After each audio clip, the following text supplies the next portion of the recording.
അമ്മേ ശരണം. ഇത് കർക്കിടക മഴയിൽ കുളിച്ചു നിൽക്കുന്ന പുതുക്കുളങ്ങര ശ്രീ ഭഗവതി ക്ഷേത്രം.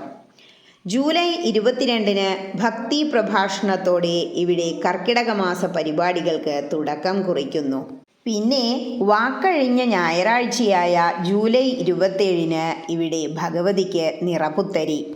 ശേഷം ആഗസ്റ്റ് 3-ന് ബ്രഹ്മശ്രീ പനാവൂർ മനയ്ക്കൽ ശ്രീമാൻ പരമേശ്വരൻ നമ്പൂതിരിപ്പാടിൻ്റെ നേതൃത്വത്തിൽ രാവിലെ മഹാഗണപതി ഹോമവും വൈകുന്നേരം ഭഗവത് സേവയും. നിരവധി സവിശേഷതകളുള്ള ഒരു ക്ഷേത്രമാണിത്.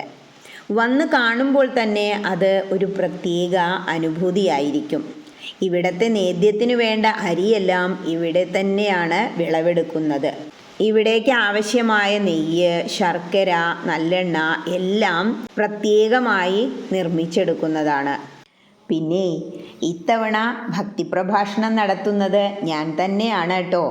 നിങ്ങളുടെ എല്ലാം ശോഭ ടീച്ചർ. 9:30 തന്നെ എത്തണേ. ഹരേ കൃഷ്ണ.